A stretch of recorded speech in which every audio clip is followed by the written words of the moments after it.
ह्या 7-8 पैकी मला वाटतं 1-2 मागण्या ह्या क्लिअर कट झालेल्या आहेत. अंतिम म्हणजे उज्ज्वल निकम एक आणि जलद गती न्यायालयाचा तो निर्णय झालेला आहे.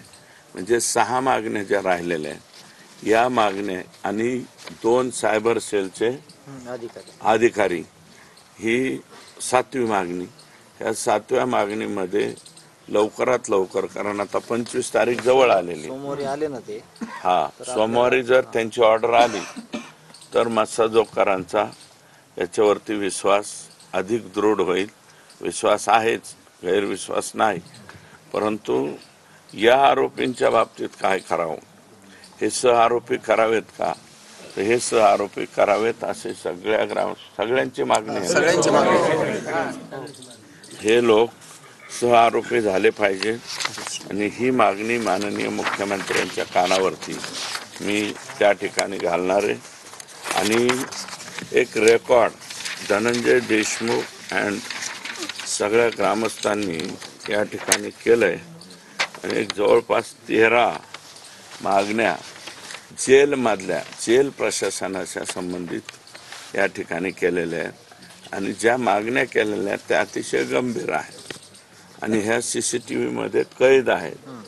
हे सगळ्या मागण्या तर जेल प्रशासनाकडून सुद्धा याची स्वतंत्र चौकशी व्हावी आणि जे कोणी मदत करणारे आहेत यांना, आरोपींना, हे सगळेचे सगळे जेल प्रशासनामधले लोक निलंबित झाले पाहिजे किंवा ते इथं राहिले नाही पाहिजे.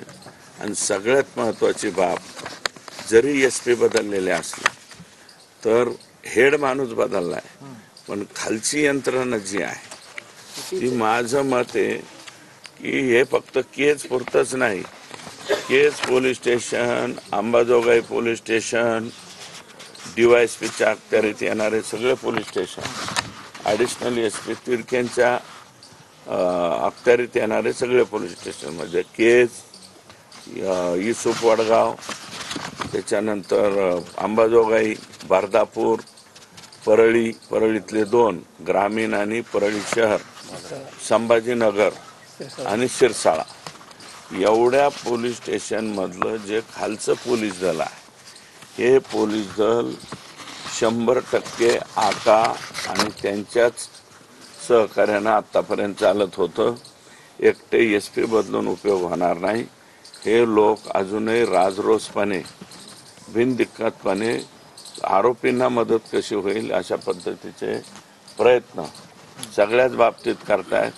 तुम्ही बघा, संतोष दादाच्या तरी बाबतीमध्ये फास्ट ट्रॅकवरती म्हणजे बऱ्याच स्पीडली काही घटना घडलेल्या आहे. तो महादेव मुंडे 16 महिने झाले. अजून एक केस मला धनंजयनी इथं दाखवली, मी त्याचं नाव आणि ते सांगणार नाही, पण त्या माणसाला तर मारलं, त्याच्या घरात त्याच्या बायको समोर उचलून नेलंय, मारलं, पोलीस स्टेशनला आणलं आणि पोलीस स्टेशन मध्ये जो आरोपी आहे मेन यातला, त्या मेन आरोपीने धमकी दिली महाजनच्या समोर, इथं थांबायचं नाही, निघून जायचं. किती खतरनाक आहे. आणि मला वाटतं 4 दिवसापूर्वी आमचं ह्या केसच्या बाबतीत बोलणं झालंय, धनंजयचं माझं आणि खेंडकर, आम्ही 2-3 बसलेलो होतो. तर त्या माणसा, तो व्यक्ती, आता मी पोलीस स्टेशनला पण जाणार आहे. नवीन राजेश पाटील कोण आले, वैभव पाटील, राजेश पाटील तर कल्याणच करणारा होता. हे वैभव पाटील चांगले अधिकारी आहेत, त्यांना जाऊन भेटणार आहे की हा जो माणूस आहे की संतोष अण्णाच्या अगोदरची केस आहे, किती 1 वर्षाची केस आहे, पण ती केस फार भयानक आहे.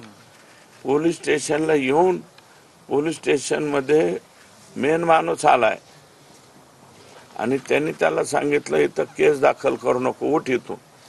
कुणाच्या समोर, महाजन समोर आहे. तिथं इतका भयानक जर महाजन असेल तर हा महाजन आतापर्यंत राहिलाच कस काय, राहायला नाही पाहिजे.